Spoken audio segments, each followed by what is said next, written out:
Hi! Welcome to Shri Mallika's kitchen. ఈ ఛానల్‌ని ఆదరించిన ప్రతి ఒక్కరికి మా హృదయపూర్వక నమస్కారములు. ఇవాళ చాలా అంటే చాలా మంచి రెసిపీతో మీ ముందుకొచ్చానండి. చాలా బాగుంది. ఒక్కసారి ఈ విధంగా చికెన్‌తో చేసి చూడండి. ఎలా ఉందంటే అంత బాగుందండి.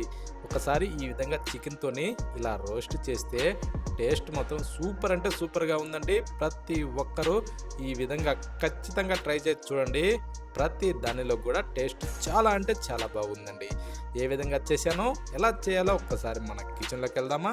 ముందుగా ఏం చేయాలంటే చికెన్ తీసుకొచ్చుకొని, ఆ తర్వాత దాన్ని శుభ్రంగా కడగాలండి. 1కి 4 సార్లు శుభ్రంగా కడిగి ఆ నీళ్లు మొత్తం ఒడిసిన తర్వాత, అప్పుడు దాన్ని తీసి మనం ఒక బౌల్‌లో అయితే వేసుకోవాలండి.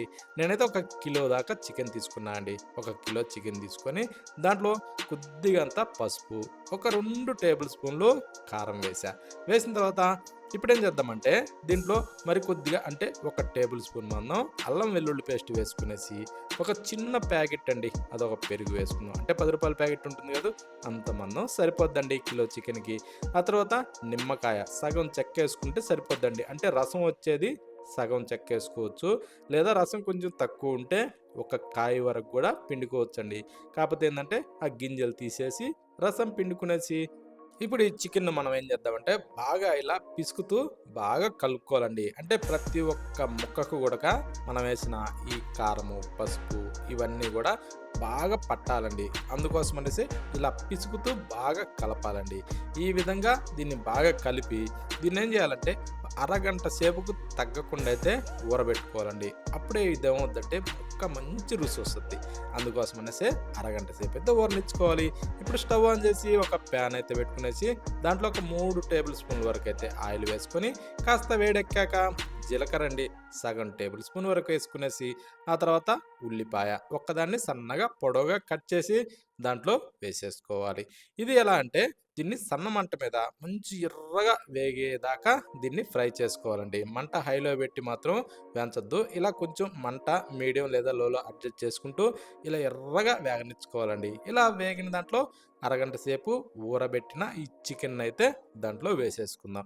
ఒకవేళ టైం సరిపోలేదు ఊరబెట్టుకోవడానికి అనుకున్నప్పుడు కనీసం 15 నిమిషాలకైనా తగ్గకుండా చూసుకోవాలండి. ఎందుకంటే మనం వేసిన ఇవన్నీ గూడా ఈ ముక్క పీల్చుకుంటేనే టేస్ట్ బాగుంటుందండి. ఓకేనా? అందుకోసమని. ఇప్పుడు దీంట్లో ఒక టేబుల్ స్పూన్ అయితే సాల్ట్ వేసుకుందాం. ఒకవేళ కలిపేతప్పుడు గూడా ఈ సాల్ట్ వేసి కలిపి ఆడ పెట్టుకోవచ్చండి. ఓకేనా? అప్పుడేసి పెట్టుకున్నా గూడా ఇంకా చాలా బాగా ఊరుతుందండి చికెన్‌లోను కలిపేతప్పుడు. అంటే ఊరబెట్టక ముందు కలిపేతప్పుడు గూడా యేసుకున్నా చాలా బాగా ఊరుతుంది. ఓకేనా? ఇప్పుడు దీన్ని ఈ టైప్‌లో బాగా మిక్స్ చేసుకునేసి, ఇప్పుడు మూత పెట్టేసి దాదాపు 6-8 నిమిషాల సేపయితే ఇలా బాగా ఉడికించుకోవాలండి. ఇలా ఉడికేతప్పుడు ఏందంటే నీరు మొత్తం రిలీజ్ అవుతుందండి చికెన్‌లోకించి. ఈ విధంగా రిలీజ్ అయినప్పుడు ఒక్కసారి కొద్దిగా అలా అడుగు పట్టుకోకుండా కాస్త అలా కలుపుకొని మూత పెట్టి ఇంకొద్దిసేపు అలా ఉడికించుకునేసి ఇప్పుడు ఒక్కసారి అలా కలిపి చెక్ చేసుకోవాలండి. ముక్క ఎలా ఉడికిందన్నది ఒక్కసారి అలా మనం చెక్ చేసుకునేసి, ఆ తర్వాత ఇప్పుడేం చేద్దామంటే కట్ చేసిన టమోటాలు ఒక 2 దాకా అందులో వేసుకోవాలండి.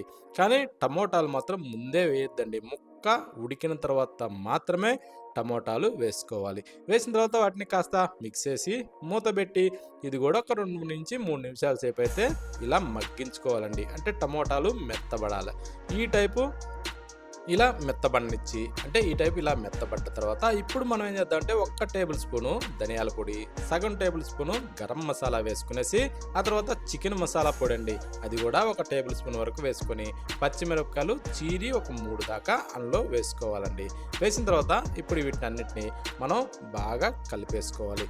ఈ మొత్తం బాగా మిక్స్ చేసి ఇప్పుడు దీన్ని కూడా ఏందంటే అంటే ఈ ధనియాల పొడి, గరం మసాలా, ఈ చికెన్ మసాలా ఇవన్నీ కూడా బాగా మిక్స్ చేసి దాదాపు అంటే ఇవి కూడా ఒక 2-3 నిమిషాల సేపయితే ఇలా బాగా ఉడికించుకోవాలండి.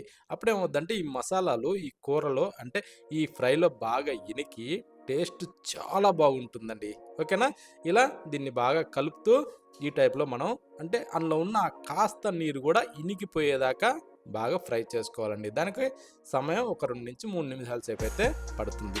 అది ఎలా అంటే మంట హైలో మాత్రం ఉంచొద్దండి. మీడియంలో ఉంచుకునేసి ఇలా బాగా మనం ఫ్రై చేసుకుంటే టేస్ట్ చాలా బాగుంటుందండి. మంట హైలో పెడితే ఏందంటే అడుగున నీరు మొత్తం పీల్చేసి అడుగున అతుక్కునేసి టేస్ట్ కొంచెం వేరే వస్తుందండి. అందుకోసం అనేసి ఆ టైప్‌లో మనం సన్న మంట మీద ఇలా బాగా ఫ్రై చేసుకునేసి ఇప్పుడు మీదకించి కొత్తిమీరని చల్లుకుందామండి.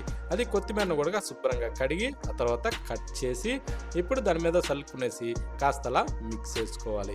మిక్స్ చేసిన తర్వాత ఇక ఆఖరణ ఒక్కసారి టేస్ట్ చూసుకొని సాల్టు ఇవన్నీ సరిపోయా లేదని ఒక్కసారి చెక్ చేసుకొని ఇక స్టవ్ ఆఫ్ చేసి వేడి వేడిగా సర్వ్ చేసుకొని దేనిలోకైనా సరే తిని చూడండి. టేస్ట్ సూపర్ అంటే సూపర్ అండి. ఇంకా బాగా చికెన్ ప్రియులకైతే మాత్రం దీన్ని దేనిలో కూడా వేసుకొని తినే అవసరం లేదండి. ఖాళీ ఇలా తీసుకునేసి ఒక బౌల్‌లో వేసుకునేసి ఒక్కొక్క ముక్క కూర్చొని అలా తింటుంటే ఆ టేస్టు ఉందండి. ఆహా! ఈ మొత్తం గూడా ఒక్క మనిషే లాగిచ్చేస్తారండి. అంత రుచిగా ఉంది. ఈ టైపు ఖచ్చితం మిస్ అవ్వకుండా ఇలా ట్రై చేయండి. టేస్ట్ మాత్రం చాలా బాగుందండి. ఇంకా ఇది బిర్యానీలోకి గానీ, వేడి వేడి అన్నంలోకి గానీ, ఇంకా ఏదైనా సరే పప్పు గానీ, ఇలా ఏది చేసుకున్నా దాని పక్కన గూడా ఇది ఇంకా చాలా అద్భుతంగా ఉంటుందండి. ఇంట్లో ఏదైనా చిన్న చిన్న ఫంక్షన్‌లు చేసినప్పుడు ఈ విధంగా చుట్టాలొచ్చినప్పుడు చేసి పెట్టండి. వాహ్! అద్భుతంగా ఉందని అంటారండి. ప్రతి ఒక్కరికి ఖచ్చితంగా నచ్చి తీరుతుంది. అంత బాగుందండి. ఎవ్వరూ మిస్ కావద్దు.